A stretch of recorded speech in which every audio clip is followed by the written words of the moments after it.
अरे सीरियल में तो ऐसे मग्न है जैसे आज रात का खाना पड़ोसी आकर बनाएंगे।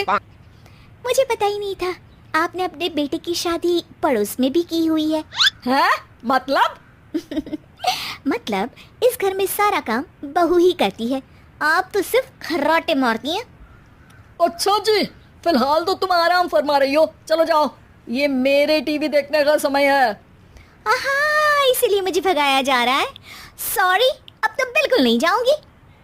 प्राची की इस बात पर दोनों सास बहू के बीच टीवी रिमोट के पीछे बच्चों जैसे छीना झपटी शुरू हो जाती है, जिसके बीच श्लोक भी काम से घर वापस आ जाता है। हाँ, आज मेरी चूहे बिल्ली की जोड़ी किस बात पर झगड़ रही है? अरे तेरे बीवी मुझे टीवी नहीं देखने दे रही। अरे तुम्हारी मम्मी मुझे खाना बनाने के लिए फोर्स कर रही है।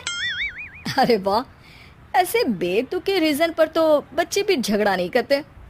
अरे मुझे कुछ मत बोल, सब इसने ही शुरू किया है। हाँ हाँ, जैसे आप तो बहुत दूध की धूली है ना। अरे बस दोनों चुप।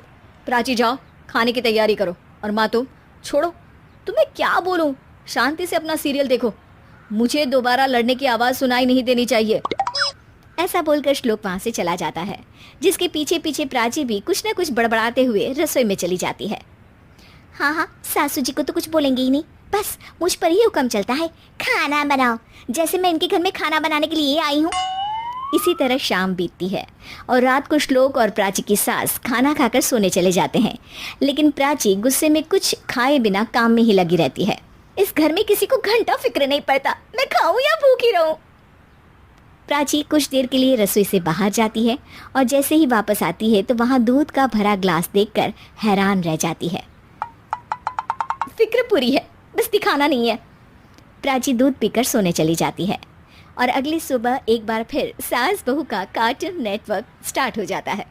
ये तुमने ही किया है। अरे अजीब जबरदस्ती है, मैं बोल रही हूँ मैंने कुछ नहीं किया। दोनों ने मिलकर पूरे घर को पागल खाना बनाया हुआ है। यहाँ कोई नॉर्मल इंसान तो रह ही नहीं सकता, इसीलिए अब पड़ोसी क्या रिश्तेदार भी घर आने से कतराते हैं।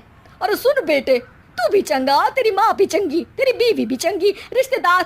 हाँ जी, आपको नहीं पता क्या, गंगाधर ही शक्तिमान है, रिश्तेदार ही। हाँ हाँ, बस समझ गया। कभी जानवरों जैसे लड़ेंगी तो कभी जुगलबंदी करेंगी। भाई मैं आप दोनों के बीच में नहीं फंसना चाहता।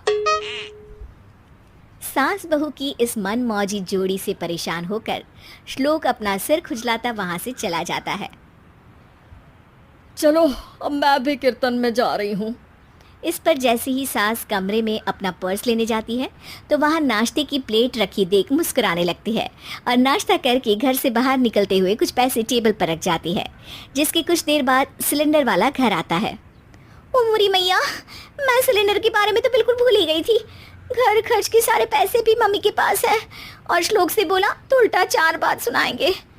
प्राची ये सोच ही रही होती है कि अचानक उसका चेहरा चमक उठता है और वो घर में आकर इधर उधर देखने लगती है। तभी उसकी नज़र टेबल पर रखे पैसों पर पड़ती है, जिन्हें वो सिलेंडर वाले को दे देती है। ये सब श्लोक देख लेता है। अच्छा बेटे, इतना बड़ा घोटाला, सबके सामने मैं तेरी दुश्मन और पीठ पीछे तेरी मेरी यारी। इस पर श्लोक एक प्लान बनाता है और शाम को सब एक साथ बैठे होने पर बोलने लगता है। माँ, तुम दोनों की बहुत लड़ाई होती है, इसलिए मैं सोच रहा हूँ कि प्राची को उसके घर छोड़ाऊँ, इससे वो भी खुश रहेगी और तुम भी। अचानक श्लोक की ये बात सुनकर सास बहू शौक से उसकी तरफ देखती है। अरे ऐसे कैसे घर छोड़ाओगे, मुझे कहीं नहीं जाना।